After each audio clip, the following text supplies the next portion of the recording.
Good day, everyone. First of all, I would like to thank all of you who came and took time out of your busy schedules today to honor and pay their respects to my father, David J. Viehland. To start off, I would like to say my father was a great man and I loved him dearly. I didn't say it out loud often, but I looked up to him a lot and he was one of my heroes.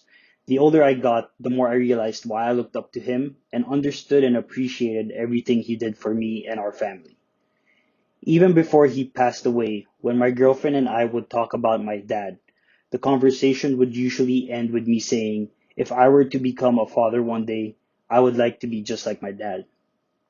I think the thing I loved the most about my dad was he allowed me to grow into the person I wanted to be.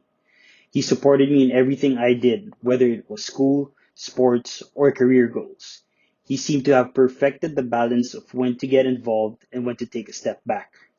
I remember talking to him before I graduated high school about what I wanted to take in college and what I wanted to do after I am done with school. He immediately told me that he trusted me with making that decision and that he would support me with whatever made me happy as it was my life, not his. No impositions or convincing me towards a path he preferred, just straight up trust and support for a 17-year-old to make a big decision about his future. My dad always knew how to push me to be the best I can be at anything I did without putting any unnecessary pressure on myself. He wanted me to succeed in everything I did while always reassuring me that my best was always good enough for him. There was a time when one of my teachers in high school reached out to him to inform him that I was failing her class. Later that night, he talked to me about the news my teacher gave him. Our conversation ended with him saying he didn't care that I was failing, but he cared because he knew I wasn't trying. He reminded me that trying hard and giving your best matters more than the results. The last story I wanted to share about my father was a text he sent me back in 2015. That day was my first day of my first real job. I remember waking up early that day feeling very nervous and anxious, hoping this new opportunity works out. I checked my phone and I had a notification of a text from Dad.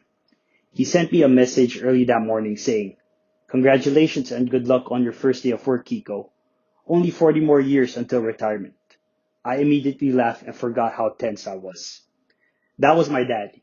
He was generally a quiet guy, but always knew what to say to me when I needed it the most. My dad loved life. He enjoyed traveling to different places, trying different food, and meeting different people. He loved his friends and family. He was always eager and happy to share different stories about his family from Missouri when he was younger, or friends he met in the seminary, and different people he met at different times in his life. He also loved his TV shows, candy bars, and soda, which I'm sure many of you know already. To end, I wanted to emphasize how much my dad taught me what it means to be a man in the real world. From the bottom of my heart, thank you, Dad, for everything. I think of you every day and I'm still devastated that you are gone. But rest assured, you will never be forgotten. I am so happy that we were still able to visit you last year and you enjoyed playing with my dog, Bean. Rest easy, Dad.